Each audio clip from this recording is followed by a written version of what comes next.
어떤 사람이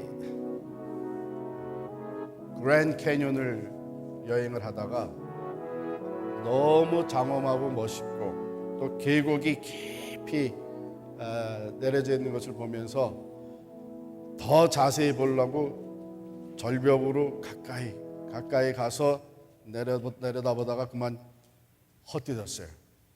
떨어지는데 용케도 떨어지다가 이 절벽에 있는 나무 하나를 잡은 거예요. 대롱대롱 매달려서 소리를 치기 시작합니다. 도와달라고요. Help! 그 위에 사람 없습니까? 도와주세요!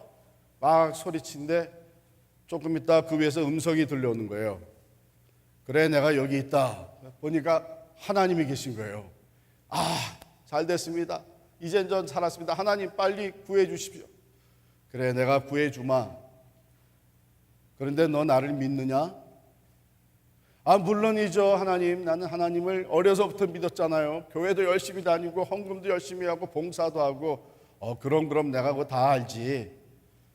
근데 정말 너 나를 믿느냐? 물론이죠, 하나님. 내가 하나님 안 믿으면 누굴 믿겠어요. 빨리 구해 주세요. 그래, 그럼 내가 구해 줄 텐데 내가 하라는 대로 해라. 그럼요. 너 그 손을 놔라. 그랬더니 갑자기 조용해진 거예요. 한 2분쯤 지나서 다시 소리치는데 그 위에 다른 사람 없습니까?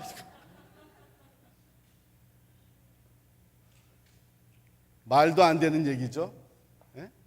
에이, 그런 일이 설마 있어. 하나님이 설마 그렇게 하실까?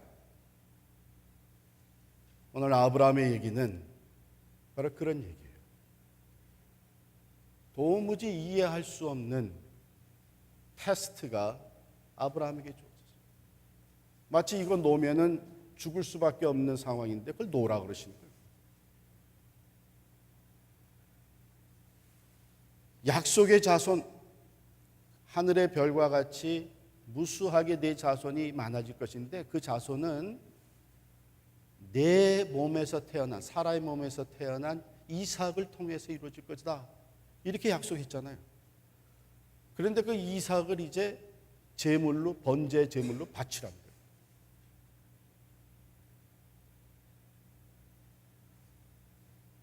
오늘 그 얘기를 우리가 살펴보면서 도대체 하나님이 그러면 왜 그런 일들을 행하시느냐? 그것을 우리가 한번 들여다보고 하나님이 때로는 우리에게도 그러한 요구를 하시는데 그때 우리는 어떻게 대처할 것인가? 한번 말씀을 통해서 배울 수 있기를 바랍니다. 먼저 1절, 2절에 보면요.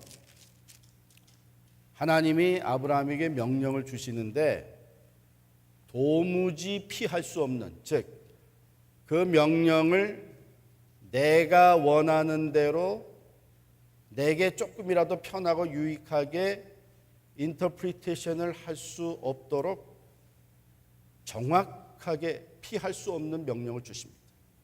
먼저 직접 말씀을 하세요. 다른 사람을 통해서 하신 것이 아니라 그 일 후에 하나님이 아브라함을 시험하시려고 그를 부르시되 아브라함아, 하나님이 직접 말씀을 하셨어요. 그리고 구체적인 지시를 합니다. 아브라함이 내가 여기 있나 대답하니까요. 여호와께서 이르시되 내 아들이 몇이에요? 아브라함이 지금? 둘이죠. 우리 장로님 정확하게 맞추셨어요. 이스마엘도 아들이에요. 이삭도 아들이에요. 그러니까 내 아들 바치라 그러면은 이삭일까? 이스마엘일까? 설마 이삭은 아니겠지? 약속의 자손인데. 그럴 여유를 좀 더 주시지 아니하시고 내 아들, 내 사랑하는 독자 이삭을 데리고 모리아 땅에 가서 바치라. 구체적인 지시를 하십니다. 아무 데서나가 아니라 데리고 가서 모리아 땅에서 내가 내게 일러진 한 산, 거기서 그를 번제로 드립니다. 하나님, 우리 인간의 약함을 다 아십니다. 하나님의 말씀이 주어졌지만 좀 힘들고 어렵고 손해가 될 것 같으면 우리 믿는 사람들도 그 말씀을 조금 내게 유리하게 해석을 하는. 사실 하나님의 말씀을 우리가 받을 때에 그 의미를 정확하게 아는 것들이 대부분이에요. 하나님이 이걸 원하신다는 거 알면서도 불구하고 좀 힘들고 순종하기가 어려우면 이 정도 하면 되는 거 아니에요. 이렇게도 생각할 수 있는 거 아니냐 말이에요. 하나님이 아브라함에게 그런 여유를 조금 더 주시지 않았어요. 내 아들, 내 사랑하는 독자 이삭이다. 이삭. 모리아 땅에 가서 내가 지시한 땅에서 그 산 거기서 그냥 드리란도 아니고 그냥 드려라 그렇게 되면 그냥 너 헌신하고 결단하고 내려가자. 그 드린 거나 마찬가지니까 번제로 드리라. 제단 위에 올려서 태워서 번제로 드리라. 여러분, 이건 엄청난 시험이에요. 첫 번째로는 이거는 인륜적으로 허용될 수 없는 시험입니다. 어떻게 살아계신 하나님이 인간을 제물로 바쳐, 그 당시에 우상을 섬기는 사람들은 그런 일이 있었어요. 이건 인륜적으로 받아들일 수 없는 거예요. 어떻게 그 귀한 생명을 제물로 바치는 거예요. 또 두 번째, 이게 인간적인 인정과 사랑을 허용하기가 어려운 거예요. 어떻게 아비가 자식을 제물로 드릴 수 있겠어요? 그것도 독자 이삭을 바칠 수가 있겠어요? 한 걸음 더 나아가서 신앙적으로도 해석하기가 어려운 시험입니다. 25년 전에 아들을 주시겠다고 약속하시고 그 아들을 통해서, 사라의 몸에서 태어난 아들을 통해서 내 자손이 땅에 편만하게 될지라고 약속을 하시고 그 약속대로 100세의 아들을 주셨는데, 그러면 이제 그 아들을 제물로 바치라 그러면은 그런 모순이 어디 있어요? 그러면 하나님 약속한 건 지금 다 거짓말한 겁니까? 그런 모순이 어디 있어요? 참 이 엄청난 시험이에요. 우리 인륜적으로 보나 인간의 인정 사랑으로 보나 또 심지어는 신앙적으로 보나 이게 지금 받아들이기가 너무 힘든 시험.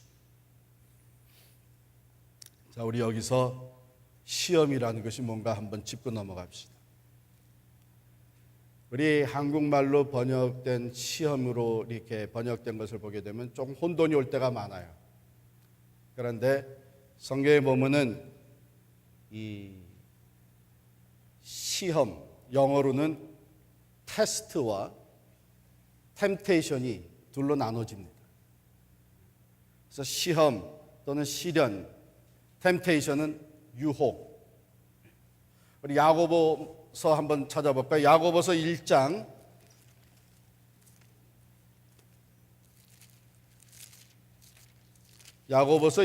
13절.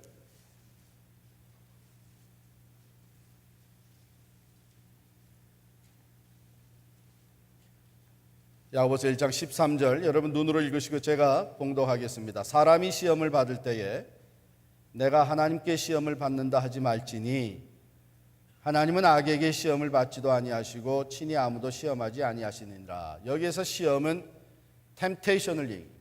유혹. 그래서 14절에 보면 오직 각 사람이 시험을 받는 것은, 템테이션을 받는 것은 자기 욕심에 끌려 미혹됨이니 욕심이 잉태한 즉 죄를 낳고 죄가 장성한 즉 사망을 낳느니라.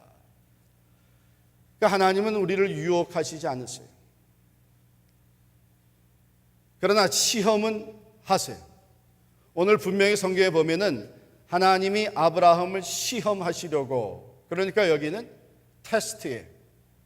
또 다른 말로 표현하면 영어로 trial이라고 할 수 있어요. 시련, 단련이라고 할 수 있어요. 그러면 하나님이 우리 인간들을 시험하실 때 그 목적은 뭐냐? 이렇게 쉽게 생각하면 우리가 학교에서 선생님들이 학생들을 가르치면서 시험을 치르게 하잖아요. 시험을 치르고 나니까 내가 다 아는 것 같았는데 사실 내가 모르는 것도 많이 있었구나. 자기 실력이 드러나요. 내가 공부를 더 열심히 해야 되겠구나. 겸손해지고 다시금 새롭게 열심을 내게 돼요. 그와 마찬가지로 하나님이 우리의 믿음을 성장시켜 우리 자신들의 모습을 보게 하시고 우리가 거기서부터 계속 하나님이 원하시는 믿음의 사람으로 더 성숙한 믿음으로 자라갈 수 있도록 하기 위해서 때로 우리에게 트라이얼, 테스트, 시험을 하십니다. 여기에서 바로 하나님이 그런 목적을 가지고 아브라함에게 이삭을 바치라고 하신 것입니다. 그러나 유혹을 받는 것은 야고보서에 있는 대로 우리 마음에 있는 우리의 욕심, 정욕, 그것으로 인해서 우리가 유혹을 받게 되는데 이것은 하나님이 하시는 것이 아니에요. 하나님은 유혹을 하시지 않습니다. 마귀가 우리를 유혹합니다. 그래서 우리 여기에 보면 우리 사람이 자기의 욕심을 따라 미혹됨이니 그렇게 했어요. 욕심이 잉태한 즉 죄를 낳고 죄가 장성한 즉 사망을 낳느니라. 그래서 이것은 하나님께서 아브라함에게 가하신 시험인데 받아들이기는 너무 엄청난 시험. 그런데 고린도전서 10장 13절에 보면 이런 말씀이 나와요. 우리 그거 한번 다 찾아서 읽어보겠습니다. 고린도전서 10장 13절.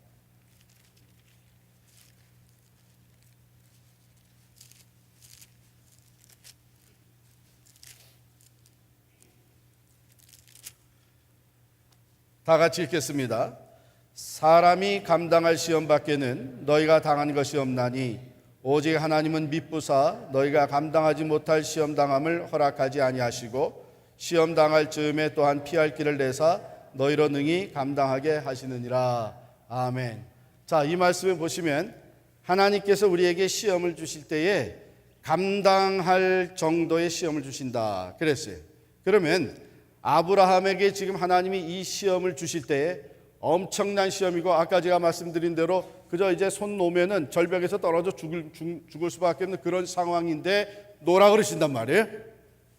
하나님이 아브라함을 보실 때에 아브라함을 먼저 부르시고 본토 친척 아비 집을 떠나게 하시고 그리고 계속해서 아브라함을 믿음을 훈련하시고 세워가시는 과정에서 이제 하나님 보시기에 어느 시점에까지 일어났냐면 내 사람 아브라함은 이 시험도 감당할 수 있다.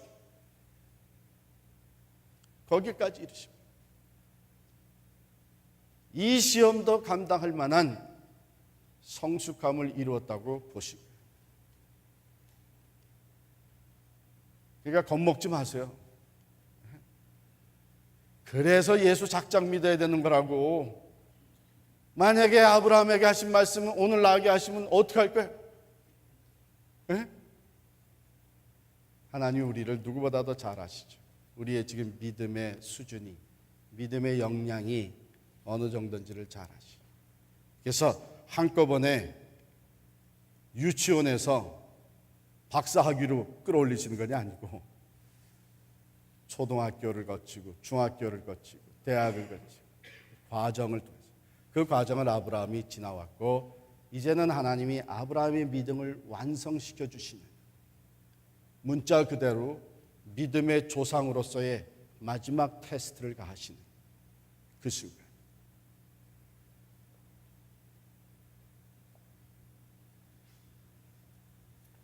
아브라함이 어떻게 반응을 합니까? 3절부터 10절까지 보면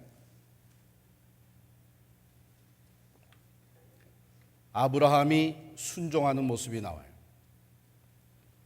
먼저 즉시 순종하는 것을 보게 되는데요.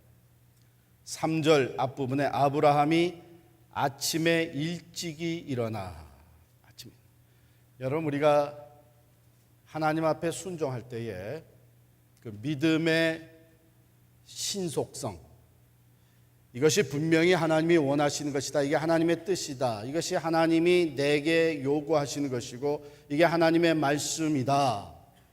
깨달아졌을 때에 반응하는 그 믿음의 신속성은 우리 마음의 요동함을 방지하는 최고의 수단입니다. 그것을 자꾸 뒤로 미루면 미룰수록 우리의 마음은 흔들리게 돼요. 흔들리게 하시죠. 전에 제가 어떤 목사님한테 이런 얘기를 들었는데 집사님 한 분이 참 재산이 많으신 분이었는데 중병에 걸리셔가지고서는 병원에 입원하시고 이분이 내가 이러다가 죽지. 두려운 마음이 들어오고 정말 오래 살 수 없을 것 같아서 목사님을 부르죠. 목사님, 좀 간절히 내게 기도해 주십시오. 난 여기서 회복되어서 나가야 되고 지금 죽고 싶진 않습니다. 하나님께서 나를 살려주시면 내가 내 재산의 절반을 하나님께 드리겠습니다. 목사님이 그 집사님 사랑하는 마음으로 열심히 기도를 해요. 시간이 좀 지나니까 이게 차도가 생깁니다. 좀 낫는 것 같아요. 이거 좀 정말 기도의 효과가 있네. 그래서 생각을 해보니까 이대로 나가게 되면은 절반을 드려야 될 것 같아요. 그래서 목사님 좀 오시라. 목사님, 지난번에 기도해 주셔서 제가 많이 좋아지고 살 것 같습니다. 목사님 한 번 더 기도해 주십시오. 하나님이 나를 퇴원시켜 주시면은 내가 내 재산의 4분의 1을 드리겠습니다. 이게 시간이 지나면서 사람의 마음이 흔들리게 됩니다. 하나님이 때로 우리에게 감동을 주세요. 내가 하나님을 위해서 이렇게 해야 되겠구나. 그 감동이 왔을 때 그때에 즉시 신속하게 순종하지 아니하고 그러나 내가 시간을 두고 좀 더 생각을 해보고 아직 다른 일도 이게 뒤로 차일피일 미루다 보면 그 감동이 식어가게 되고 우리의 마음은 흔들리기 시작합니다. 여기 아브라함이 신속히 반응을 합니다. 아침 일찍이 일어나. 여러분도 그런 거 많이 경험을 하지 않습니까? 내가 분명히 그때에 순종했어야 됐는데 시간이 지나면서 우리의 마음이 흔들립니다.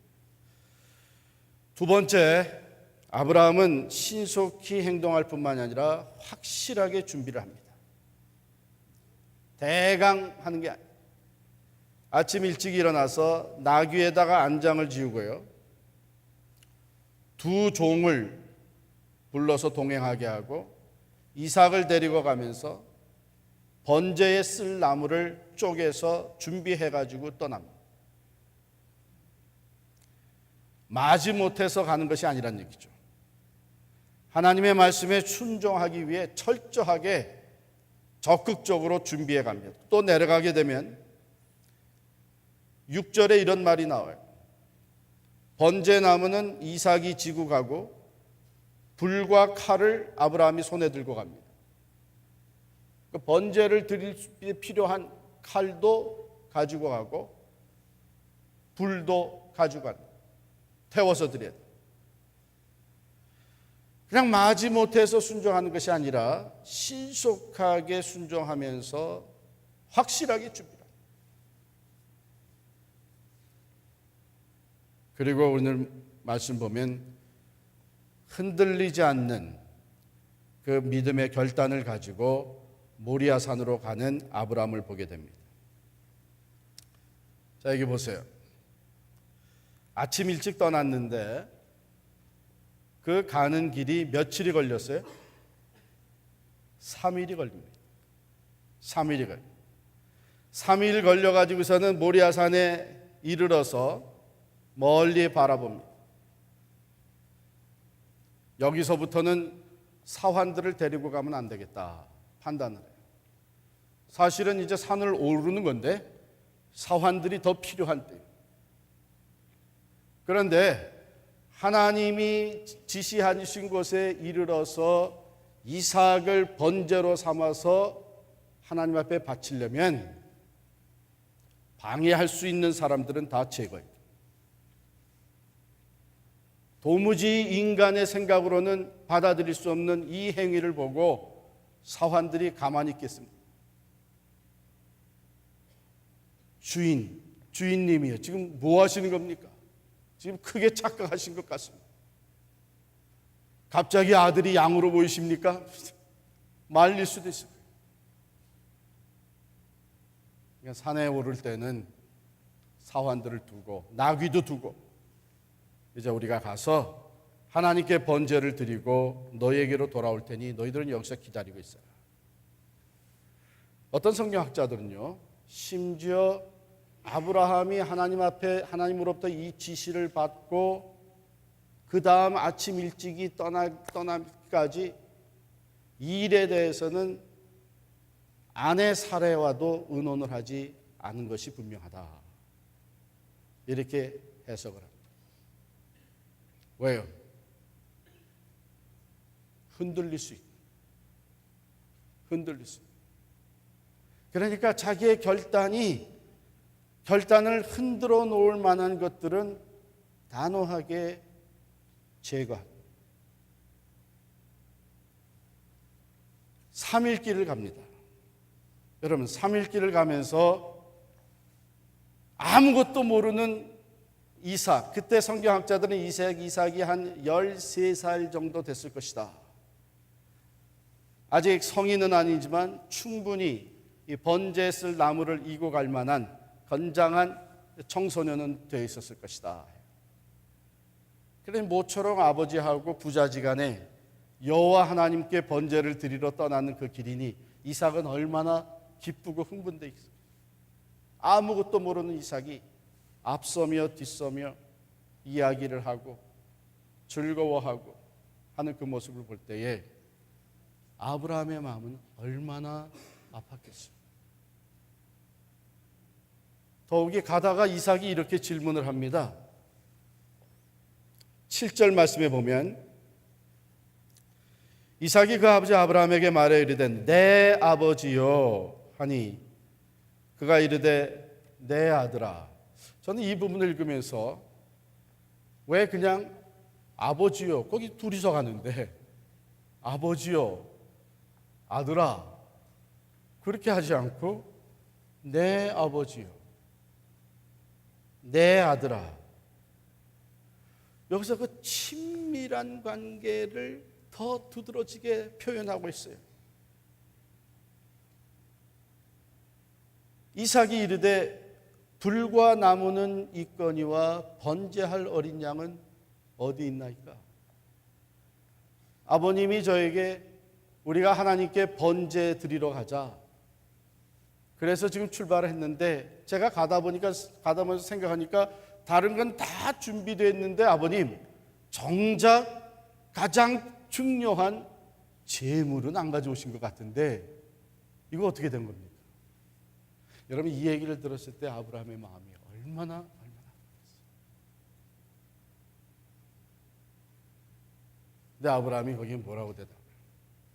내 아들아 8절에 번제할 어린 양은 하나님이 자기를 위하여 친히 준비하시리라.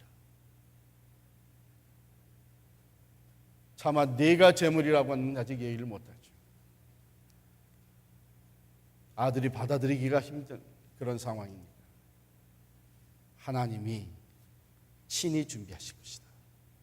자기가 받으실 제물을 하나님께서 친히 준비하실 것이다. 그리고 3일 길을 갑니다.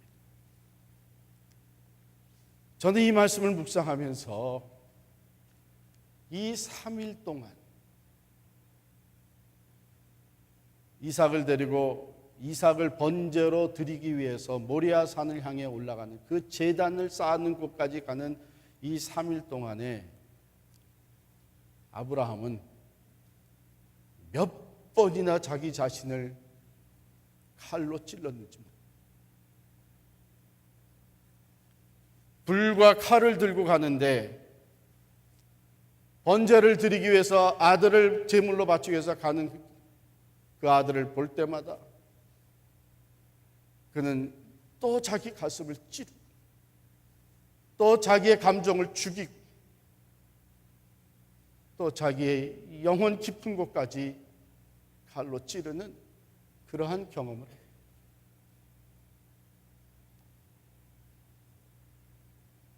흔들리지 않는 결단, 끝까지 믿음으로 순종하면서 하나님이 일러주신 것에 다다랐습니다. 9절에 보면 아브라함이 그곳에 제단을 쌓고 나무를 벌려놓고 이제는 아들 이삭을 결박하여 제단 나무에 올려놓습니다. 그리고 손을 내밀어 칼을 잡고 아들을 죽이려 합니다.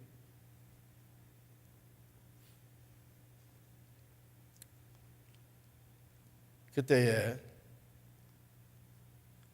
여호와의 사자가 하늘에서부터 아브라함을 부릅니다. 아브라함아, 아브라함아. 이게 한 번이 아니라 두 번 아브라함아, 아브라함아 하는 거 보니까 여호와의 사자도 급했던 것 같아요. 이것 봐라, 정말 하네. 조금만 늦으면 정말 이삭을 죽이겠네. 이런 상황. 아브라함이 멈추고 내가 여기 있나이다 대답할 때에 그 아이에게 내 손을 대지 말라. 그에게 아무 일도 하지 말라. 내가 내 아들 내 독자까지도 내게 아끼지 아니하였으니 내가 이제야 내가 하나님을 경외하는 줄을 아노라. 여러분, 여기서 말이에요, 내가 이제야 내가 하나님을 참으로 또는 누구보다도 또는 크게 경외하는 줄 아노라, 그렇게 말하지 않았어요. 이제야 내가 하나님을 경외하는 줄을 아노라. 저는 이 부분을 읽으면서 누구보다도 내가 하나님을 진정으로 크게 많이 사랑하고 경외한다, 그런 비교적인 것이 아니고 하나님을 경외한다는 그 자체가 무엇을 의미하냐. 하나님을 경외한다. 그것은 내게 있는 가장 소중한 것, 그 어떤 것보다도 하나님을 더 사랑하는 것을.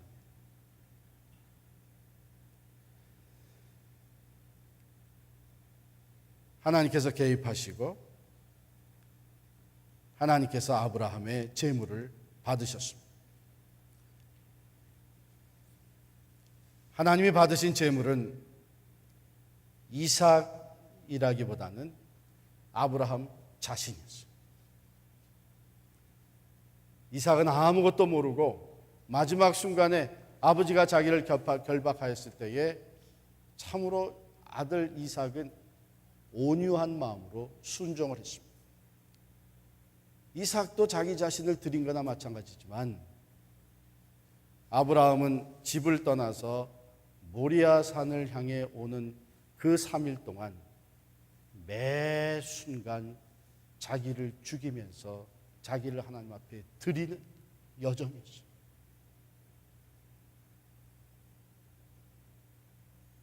마지막까지 흔들리지 아니하고 자기 생명과도 같은 이삭을 칼로 치려고 할 때에 하나님이 받으신 그 제물은 이삭도 받으셨지만 아브라함을 받으신 거예요. 아브라함의 무엇을 받? 아브라함의 절대적인 신앙을 하나님이 받으신 거예요. 제물로 받으신 거예요.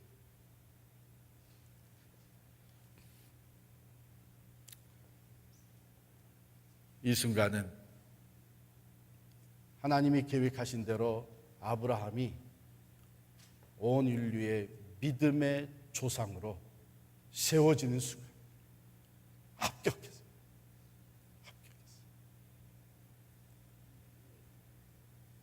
하나님께서 아브라함에게 내가 이제야 네가 하나님을 경외하는 줄을 아노라.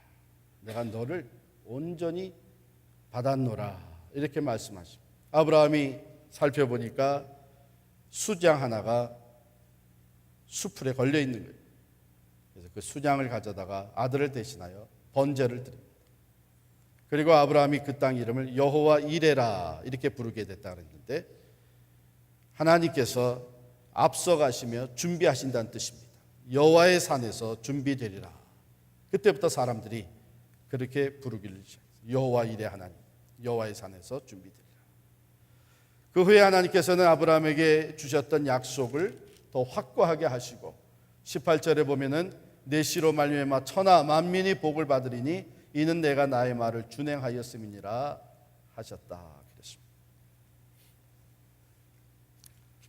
여러분, 하나님께서는 아브라함을 빚어가신 것처럼 오늘도 여러분과 저를 빚어가시고 계십니다. 때로는 우리의 믿음을 성장시키고 진정 하나님이 더 받으실 만한 거룩한 산 제물이 될 수 있도록 하나님은 우리를 때로는 시련을 통해서, 고난을 통해서, 테스트를 통해서 우리를 더욱 거룩한 믿음의 제물로 만들어 가십니다. 그리하여 결국은 우리도 믿음의 완성을 이루어 나갈 수 있도록 도우시는데, 아브라함이 하나님 앞에 이 마지막 테스트까지도 온전히 패스하고 믿음의 조상으로 세움을 받을 수 있었던 것은 그의 그 순종의 근거에는 세 가지가 담겨져 있다고 볼 수 있습니다. 첫 번째는 하나님에 대한 절대적인 신뢰죠. 절대적인 신뢰입니다. 하나님의 약속은 하나님이 반드시 이루신다. 하나님은 신실하신다. 하나님은 또한 약속대로 이루실 수 있는 전능하신 분이시다. 하나님의 신실하심과 전능하심을 절대적으로 신뢰하는, 그것이 순종을 만들어낸 거예요. 절대 순종을 만들어낸 거예요. 여러분, 아브라함이라고 우리 같이 따질 줄 몰랐겠어요? 아브라함이라고 이 하나님이 얘기하신 것이 이게 이론적으로 논리적으로 맞지 않는다는 판단이 안 섰겠어요? 그러나 아브라함의 생각과 아브라함의 논리는 믿음에 근거한 것이죠. 인간적인 경험과 이론이 아니라 믿음에 근거한 논리와 그 판단이었습니다. 그것을 히브리서에서 우리가 찾아볼 수 있습니다. 히브리서 11장 한번 찾아볼까요?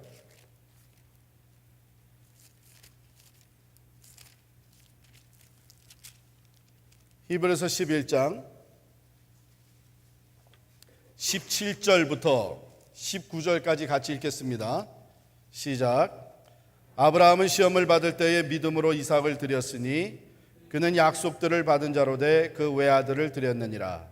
그에게 이미 말씀하시기를 네 자손이라 칭할 자는 이삭으로 말미암이라 하셨으니 그가 하나님이 능히 이삭을 죽은 자 가운데서 다시 살리실 줄로 생각한지라. 비유컨대 그를 죽은 자 가운데서 도로 받은 것이니라. 그러면 아브라함의 논리는 믿음의 논리였죠. 우리 세상적인 인간적인 논리가 아니라 믿음의 논리였어요. 오케이, 하나님은, 내가 믿는 하나님 분명히 신실하시다. 그렇기 때문에 약속대로 이루신다. 또한 하나님은 전능하시다. 그러므로 능히 하지 못하실 일이 없으시다. 그런데 그 하나님이 지금 나에게 이삭을 번제물로 바치라고 한다. 그럼 번제물로 바치게 되면 이삭은 죽을 것이다. 그러면 하나님은 신실하시고 전능하시기 때문에 이삭을 죽은 자 가운데서도 살리실 것이다. 이게 믿음의 논리예요. 이게 믿음.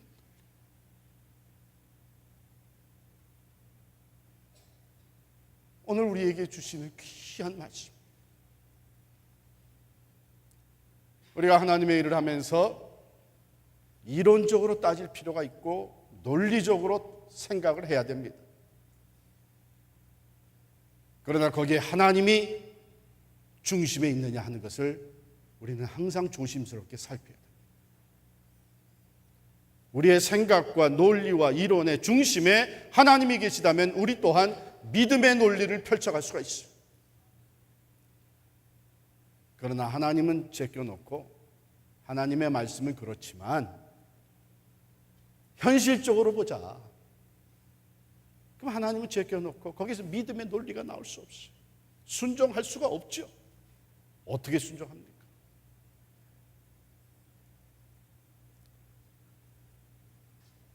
어떤 사람들은 이런 행동을 보면서 이건 무지한 행동이다. 논리에 맞는 행동이다. 그러나 이건 철저하게 논리에 맞는 행동. 믿음의 논리죠.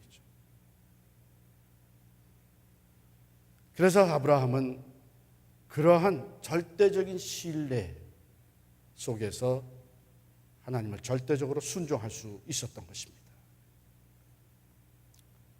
두 번째로 절대적으로 순종할 수 있었던 것은 하나님을 향한 절대적인 사랑이 그에게 있었다는 것이죠. 여러분, 주님께서 참 아직 신앙이 없는 사람에게는 받아들이기 어려운 말씀을 하셨는데, 자기 아비나 어미를 나보다 더 사랑하는 자는 내게 합당치 아니하며 자기 아들이나 딸을 나보다 더 사랑하는 자도 내게 합당치 아니하니라. 이것은 부모 자식을 미워하라는 얘기가 아니죠. 이 세상에 어떤 것도 하나님보다 우리가 더 사랑하게 되면 그것은 우상이 되는 거예요. 우상이. 이 마지막 테스트는 사랑의 테스트라고도 볼 수 있어요. 아브라함에게서 이삭은 이 세상의 어떤 것보다도 소중하고 사랑스러운 존재였어요. 자기 생명과도 같은 존재.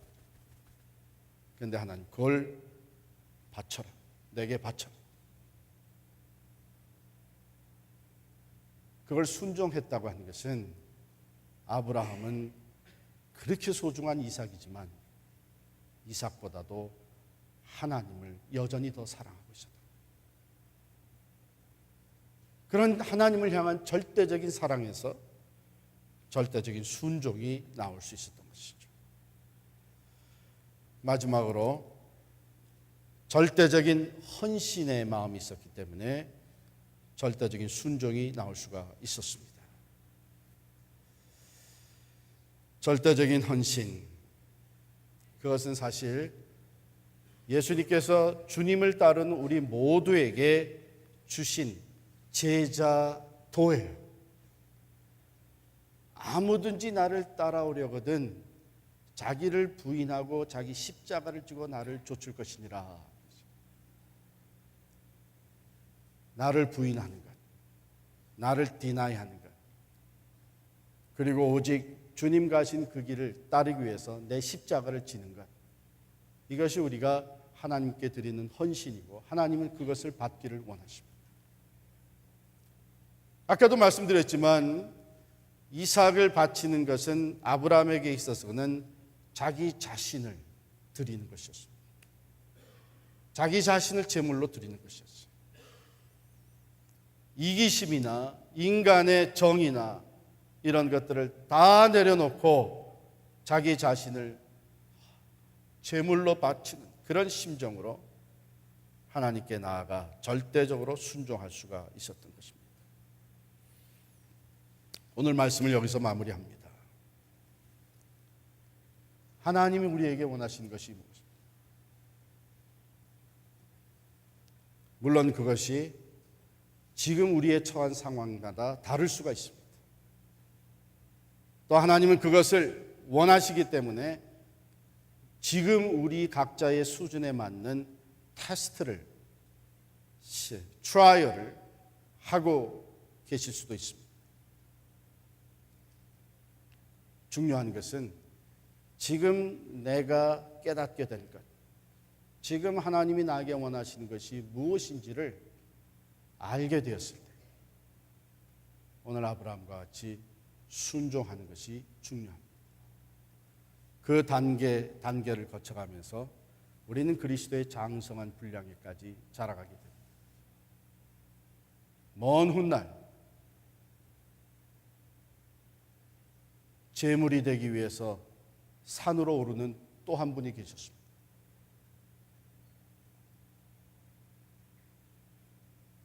예수 그리스도께서 자기 자신을 직접 제물로 드리기 위해 십자가를 지고 골고다 언덕을 올라가셨습니다.